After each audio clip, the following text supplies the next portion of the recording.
PDF के लिए Telegram join करें। डिक्टेशन स्टार्ट होगा 5 सेकंड के बाद।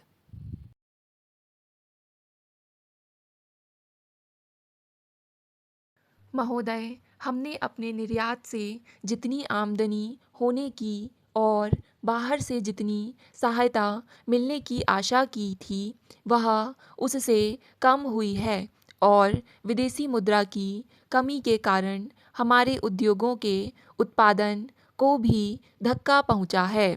लेकिन इन सब कठिनाइयों से जो अचानक हमारे ऊपर आ पड़ी है, हमें निराश नहीं होना चाहिए। हमें हिम्मत से उनका सामना करना चाहिए। हमें अपनी गलतियों से सीखना चाहिए और दोबारा उनसे बचना चाहिए। सबसे पहले हमें अपने लोगों को पेट भर अनाज देने की व्यवस्था करनी है। मैं इसको सरकार का सबसे पहला कर्तव्य मानती हूँ। देश में पैदा होने वाले और बाहर से मंगाए गए अनाज के वितरण पर हम पूरा ध्यान देंगे। मैं देश के लोगों से और राज्य की सरकारों से आशा रखती हूँ कि सब लोग हमारा गल्ला इकट्ठा करने का, बांटने का और राशन का काम ठीक ठाक चलाएंगे। हम केरल जैसे इलाकों के लिए, जहां खाने की स्थिति नाजुक है, विशेष व्यवस्था कर रहे हैं। हम इस बात की पूरी कोशिश करेंगे कि जिन इलाकों में अनाज की कमी पड़ रही है, वहां माताओं और बच्चों को पौष्टिक खाना दें। हमें जनता की आवश्यकता का अनाज उपलब्ध कराना ही है। इसलिए हम अनाज की कमी को पूरा करने के लिए बाहर से काफ़ी अनाज मंगाएंगे। हम संयुक्त राज्य अमेरिका के आभारी हैं, जिसने तत्परता से हमें सहायता दी है और हमारी कठिनाइयों को समझा है। लेकिन हमारी खाद्य समस्या पैदावार को बढ़ाने से ही हल हो सकती है। हमने अब किसानों को पानी, रासायनिक खाद, ज़्यादा पैदावार देने वाले बढ़िया बीज और खेती के बारे में विशेषज्ञों की सलाह देने का अच्छा कार्यक्रम बनाया है।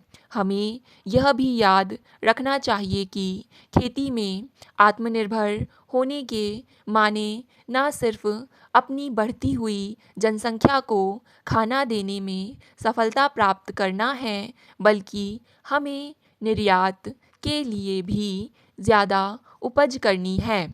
हमें जितनी जल्दी हो सके अपने देश में अपनी आवश्यकता भर का गल्ला पैदा करने की कोशिश करनी चाहिए। हमें ऐसे तरीके खोजने चाहिए जिनसे हम अपने गांव के लोगों को उत्साहित कर सकें और उनकी सारी शक्ति को निर्माण के कामों में लगा सकें। हमें गांवों के निर्माण में नई जान डालनी है और खेत मज़दूरों की आमदनी बढ़ानी है।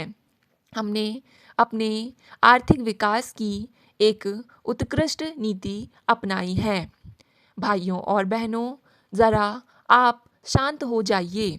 2 वर्ष हुए मैंने यहाँ लाल किले पर एक झंडे को फहराया था। 2 वर्ष गुजरे हमारी और आपकी ज़िंदगी में, और 2 वर्ष हिंदुस्तान की, भारत की हज़ारों वर्ष की कहानी में और जुड़ गए। इन हज़ारों वर्षों में 2 वर्ष का समय कुछ बहुत नहीं है, उसकी कीमत नहीं है। लेकिन इन 2 वर्षों में हमने और आपने और सारे देश ने बहुत कुछ ऊंच और नीच देखा और बहुत खुशियां मनाई और बहुत रंज और दुख भी हुआ। हम और आप कुछ दिन के मेहमान हैं, अपना काम करके आगे बढ़ेंगे। लेकिन जिस काम को हम करते हैं, अगर वह अच्छा है और मजबूत है, तो वह काम चलता जाएगा, वह काम बना रहेगा, चाहे हम रहें या ना रहें। और हमारा देश भी बना रहेगा और चलता जाएगा, चाहे कितने ही लोग आएं और कितने ही जाएं। हमारे सामने बड़े बड़े प्रश्न हैं और उनमें हम बंधे हुए हैं, हमें वे दबाते हैं। ठीक है कि हम उनका सामना करें, उन्हें समझें, क्योंकि हमारा काम तब तक पूरा नहीं होता जब तक कि हम उन प्रश्नों को हल नहीं करते और हमारे देश के करोड़ों आदमियों के जीवन का ठीक ठीक निर्वाह नहीं होता। लेकिन फिर भी कभी कभी यह संभव है, उचित है कि हम अपने उचित प्रश्नों को छोड़कर ज़रा दूर से देखें कि हमारे देश में और दुनिया में क्या हो रहा है, क्या बड़ी बातें हो रही हैं। ज़रा कुछ अपनी व्यक्तिगत कष्टों को भूलकर देश को याद करें। आपको याद होगा, एक ज़माना था जब एक बड़े व्यक्ति की रोशनी से हमारे दिलों में भी कुछ गर्मी आई थी। महात्मा जी का सबक सुनकर उनकी आवाज़ हमारे कानों में और दिलों में गूंजी थी और हम लोग देश में लाखों और करोड़ों की संख्या में अपनी घर की मामूली बातों को, झगड़ों को भूलकर, अपने परिवारों तक को भूलकर, अपने पैसे और संपत्तियों को भूलकर मैदान में आए थे। उस समय कोई प्रश्न नहीं उठता था अपने लाभ का, अपने पद का, अपनी नौकरी का। अगर कोई मुकाबला था तो केवल इस बात का था कि किस तरह से हम देश की सेवा में मुकाबला करें, किस तरह से हम देश को स्वतंत्रता की तरफ ले जाएं। एक स्वप्न था। महोदय शास्त्री जी का शासनकाल छोटा था, वह स्मरणीय है। उन्होंने सौम्यता और दृढ़ता के साथ देश का नेतृत्व किया और भारत की परंपराओं को आगे बढ़ाया। उनके समय में देश की जनता मजबूत हुई और अपने लक्ष्यों की ओर बढ़ने की हमारी क्षमता बढ़ी। आज हमारे सामने कई जटिल समस्याएं हैं और मुझे उनका पूरा आभास है।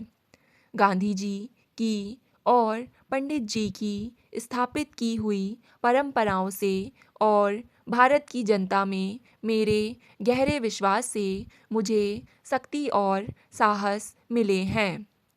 बार बार भारत ने यह दिखा दिया है कि इसकी आत्मा को कोई दबा नहीं सकता। हाल के वर्षों में पहले की तरह इसकी जनता ने साहस से चुनौतियों का सामना करके अपनी हिम्मत के कई साक्ष्य दिए। उनमें जो भारतीय भावना है उसकी नींव इतनी पक्की है कि देश किसी भी परिस्थिति का मुकाबला कर सकता है। अगले कुछ महीने हमारे लिए बहुत कठिनाई के हैं। हमारे सामने बड़े बड़े प्रश्न हैं और हमें उन्हें शीघ्रता से हल करना है। वर्षा ना होने से सूखा पड़ता है और देश के कई भागों में अकाल की सी स्थिति हो गई है। स्टॉप।